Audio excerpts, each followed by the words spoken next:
ஓம் சக்தி பராசக்தி. அன்பு பக்தர்களுக்கு வணக்கம்.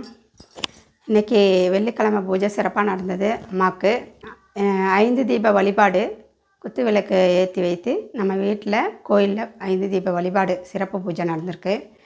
இந்த சிறப்பு பூஜை எதற்காகன்னா, இந்த உலக நன்மைக்காக, உலக மக்களுக்கு நல்லது நடக்கணும்.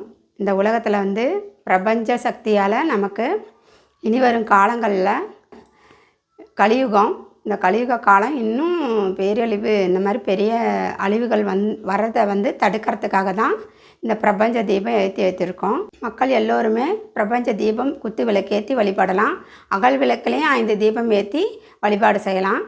தெய்வத்தை வணங்கும் போது நம்ம இந்த உலகத்துக்கும் நமக்கும் நல்லது நடக்கும். இந்த உலகத்தில் தீமைகள் வராது.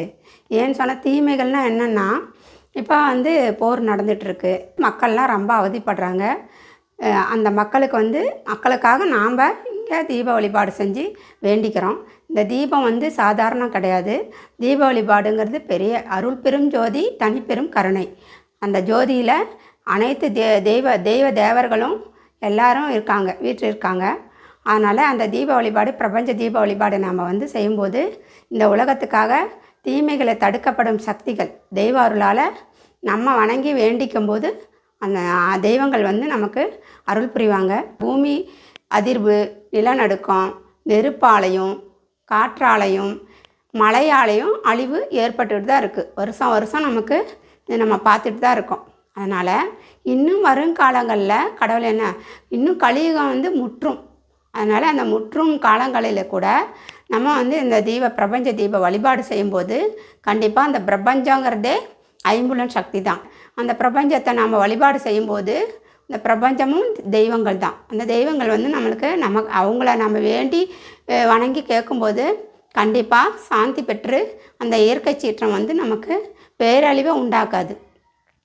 அதுக்காக தான் இன்றைக்கி அம்மாட்ட ஆதிபராசக்தி அம்பாள்கிட்ட நாங்கள் இன்றைக்கி உலக நன்மைக்காகவும் போர் இனிமேல் வரக்கூடாது, போரில் நிறைய மக்கள் அழிவு, நிறைய மக்களுக்கு கஷ்டங்கள் உண்டாயிடுச்சு. இந்த உலகத்துக்கே போர்னாவே எந்த நாடாக இருந்தாலும் சரி, நம்ம இந்தியாவாக இருந்தாலும் சரி, வெளிநாடாக இருந்தாலும் சரி, எந்த நாட்டிலையும் இந்த உலகத்தில் போர் வரக்கூடாது. அதற்காக அம்மாட்ட நாங்கள் வேண்டி பிரபஞ்ச தீபம் ஏற்றி வழிபாடு செஞ்சுருக்கோம். அதே போல் எல்லா மக்களும் நீங்கள் எல்லோரும் உங்கள் வீட்டில் பிரபஞ்ச தீபம் ஏற்றி வழிபாடு செஞ்சுட்டு வாங்க. கண்டிப்பாக உங்கள் குழந்தைகள் வெளிநாட்டில் இருந்தாலும் கூட, ஏதோ ஒரு அழிவுகள் ஏற்பட்டாலும் கூட அந்த அழிவிலிருந்து கடவுள் காப்பாற்றுவாங்க. இங்கேருந்து நம்ம வேண்டிக்கும் போது அங்கே இருக்கிற மக்களுக்கு நன்மை உண்டாகும். இந்த மாதிரி பிரச்சனைகள்லாம் வராது, அழிவு வராது. அழிவுங்கிறதே போர் அப்படிங்கிறது மூலமாகவும் வரும். அதே போல் நிலநடுக்கம் அப்படிங்கிறது மூலமாகவும் வரும், நெருப்பாலையும் வரும். ஆனால் இந்த வருஷம் அம்மா என்ன சொல்லியிருக்காங்கன்னா, ஃபஸ்ட்டு போர் வரும்னு சொல்லியிருந்தாங்க. அதுபோல் போரும் நிலநடுக்கம் பிரபஞ்சத்தால் ஏற்படும் அப்படின்னு சொல்லியிருக்காங்க. பூமி அதிர்வு உண்டாகும். அது இந்தியாவுக்கு அப்படின்னு அம்மா உத்தரவு கொடுக்கல. வெளிநாட்டில் தான் கண்டிப்பாக ஏற்படும், பேரழிவு இருக்குது அப்படின்னு சொல்லியிருக்காங்க. அது இந்த வருஷம் முடியறதுக்குள்ளே கண்டிப்பாக ஏற்படும்னு சொல்லி அம்மா உத்தரவில் சொல்லியிருக்காங்க. அதுபோல் அதை தடுக்கத்தான் நம்ம பிரபஞ்ச தீபம் ஏற்றி வழிபாடு செய்யும்போது அங்கே உள்ள மக்கள் அனைத்து பேரும் கடவுள் அருளால் காப்பாற்றப்படுவாங்க. அந்த அழிவு பேரழிவாக இல்லாமல் மக்கள் இருக்கக்கூடிய இடத்துல அது ஏற்படாமல் அந்த அழிவு உண்டாகும். நம்ம அழிவு தான் இருந்தாலும் நாம் கடவுளை வணங்கும்போது கண்டிப்பாக இந்த கலியுகம் யாருக்கும் எந்த சேதாரமும் இல்லாமல் அந்த அழிவு ஏற்படும். அதுக்காக தான் நாம் ஐம்புலன் சக்தி கொண்ட 5 தீபம் ஏற்றி வழிபாடு செய்யணும். அப்படி வழிபாடு செய்ய சொல்லி அம்பாள் உத்தரவு கொடுத்துருக்குறாங்க. அப்படி வழிபாடு செய்யும்போது இந்த வருஷத்தில் ஏற்படுற ஒரு பிரச்சனைகள் இந்த பேரழிவுகள் தடுக்கப்படும், தள்ளி போகும். ஏன்னா இப்போ மக்கள் வசிக்கிற இடம், அந்த இடத்துல வீடுகள்லாம் இடிஞ்சு விழுவும்போது அங்கே குழந்தைகள்லேருந்து பெரியவங்கள்லேருந்து எல்லா உயிரினமும் ரொம்ப கஷ்டப்பட்டு அவங்க இடிபாடுகளை சிக்கி ரொம்ப கஷ்டப்படுறாங்க. அவங்க உயிரும் போயிடுது இல்லையா. நிறைய பேர் ரொம்ப இந்த மாதிரி இயற்கை சீற்றத்தால் அவங்க இறந்து போயிடுறாங்க. யாரும் இல்லாத இடத்துல அந்த பூமி அதிர்வு, இயற்கை சீற்றங்களால் அழிவு ஏற்பட்டால் நமக்கு மக்களுக்கு எதுவும் சேதாரம் இல்லாமல் காப்பாற்றப்படும். அதுக்காக தான் அம்பாள்கிட்ட வந்து அம்பாள் எனக்கு உத்தரவு சொன்னதுனால இந்த தீப வழிபாடு செஞ்சால் இந்த இயற்கை சீற்றத்தை வந்து சாந்திப்படுத்த முடியும் அப்படின்னு சொல்லியிருக்காங்க. அதே போல் இன்னும் வருங்காலங்களில் முருகர் கோயிலில் யாக பூஜை செய்யணும், அதையும் அம்மா சொல்லியிருக்காங்க.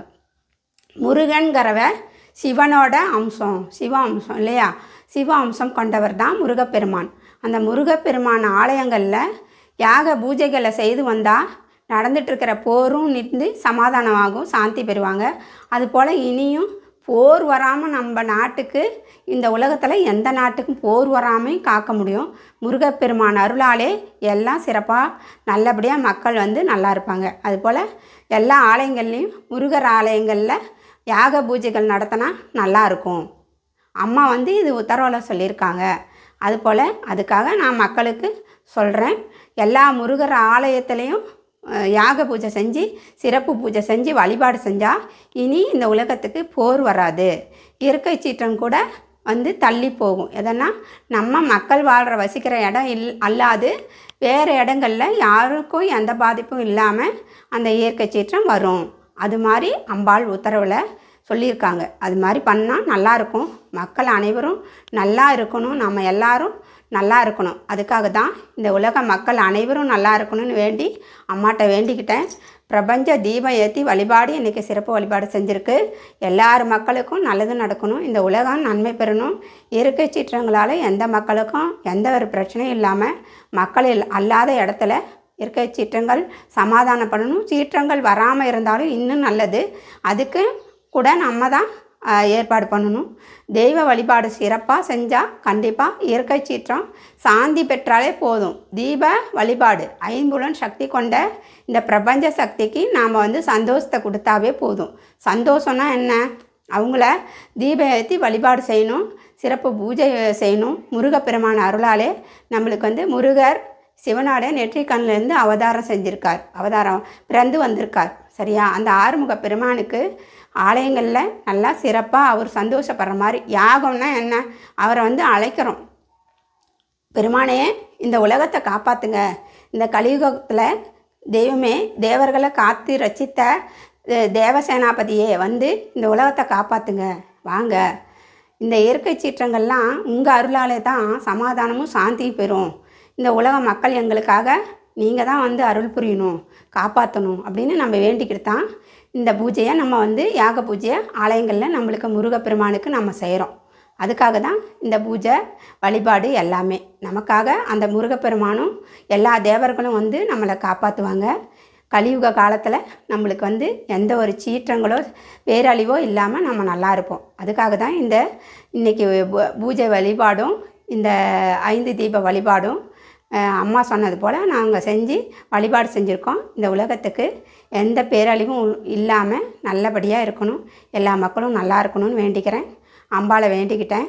அதுபோல் இந்த உலகத்தில் இனிமேல் எந்த ஒரு அழிவு ஏற்படக்கூடாது, அதுபோல் போரும் வராமல் இருக்கணும்னு அம்பாளை நான் வேண்டி வணங்கி கேட்டுக்கிறேன். எல்லா மக்களும் நல்லா இருக்கணும். அம்மா எல்லா மக்களுக்கும் வாழ்த்துக்கள். ஓம் சக்தி. இந்த மாதிரி தீப வழிபாடு ஏற்றி இந்த தீபம் 5 தீபம் ஏற்றி எல்லாரோட வீட்லேயும் ஏற்றி தீபம் ஏற்றி 5 தீபம் ஏற்றி வழிபாடு செய்யுங்க. கண்டிப்பாக நம்ம உலகத்துக்கு எந்த பேரழிவும் வராமல் கடவுள் காப்பாற்றுவாங்க. வாழ்த்துக்கள் எல்லோருக்கும். ஓம் சக்தி பராசக்தி. நன்றி.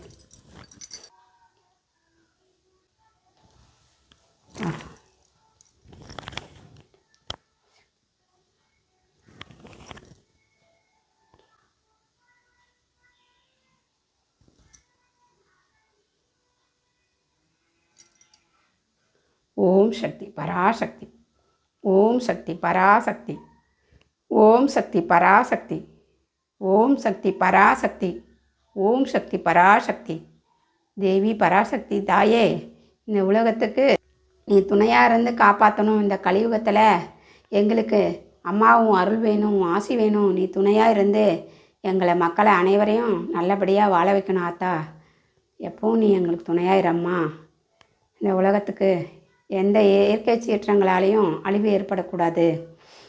போர் இந்த உலகத்தில் எந்த நாட்டுக்கும் போர் வரக்கூடாது. போர் வந்தால் மக்கள்லாம் ரொம்ப அவதிப்படுறாங்க. அதனால் இந்த உலகத்தில் எந்த நாட்டிலையும் இனிமேல் போர் வராமல் நீங்கள் தான் காப்பாற்றி அருள் புரியணும் தேவி பராசக்தி. மனசார வேண்டிக்கிறேம்மா.